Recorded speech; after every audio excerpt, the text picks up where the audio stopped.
my dextering so far has been to turn a commercial brood box into a queen castle, which is basically 4 2-frame nukes. These are solid dividers, and you've got enough room to put 2 frames. So you take a frame of eggs out of a hive, pull it in, you take a frame of foundation, pull it in, put the lid on, and they make a queen because they're queenless. Each section has an entrance on a different side of the hive, so the bees don't fight with each other or fly into the wrong section.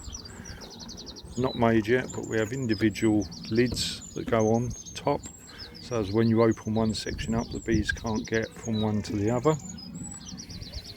They'll have round holes in them, so we can put jam jar feeders on with sugar water in them, so as they can build up the second frame. And it'll have another section, not made yet, as a roof.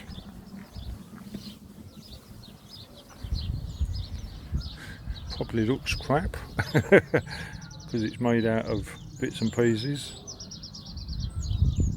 but it'll do the job. Dextering from the secret bee garden.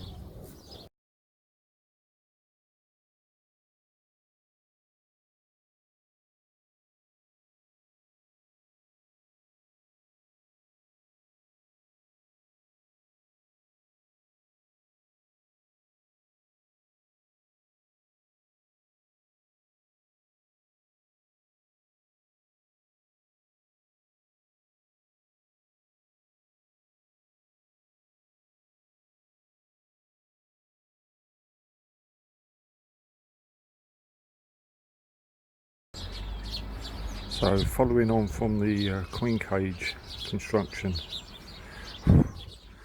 you'll see I tried using 4mm ply and that warped. I tried using 2 bits of 4mm ply stuck together and that is still warping every which way. It's no good for a queen cage because, as you can see, a bee can get through that so bloody easy.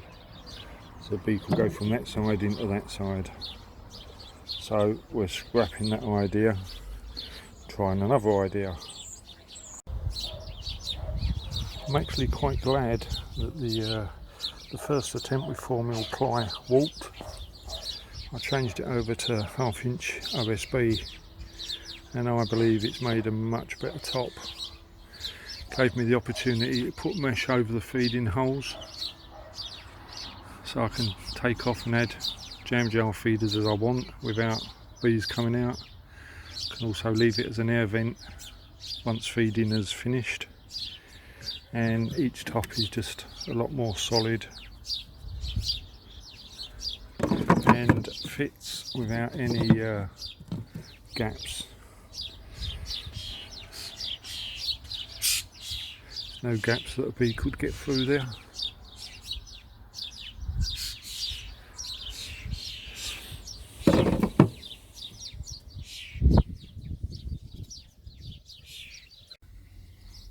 So I've started building the Mark II version of the Queen Castle.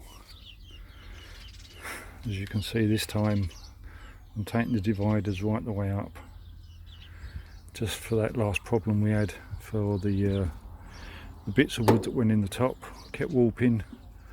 Well, now of course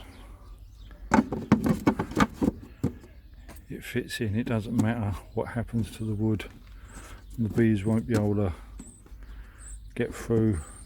The only thing they could do is get through into the roof. I'm not too worried about that. Start finishing it tomorrow.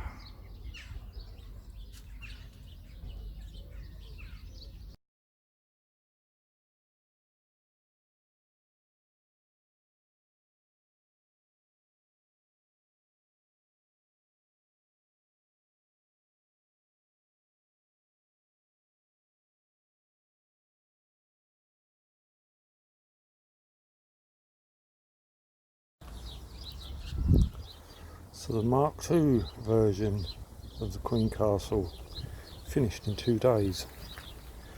Just a couple of changes for the better. First one being is we put ventilation holes in the bottom,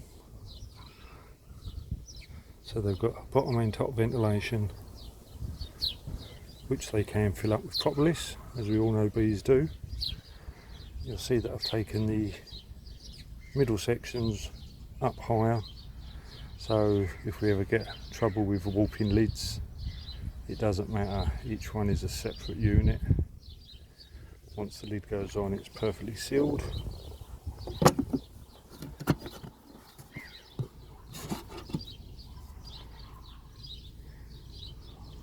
Will take 2 frames, although that one there might take 3.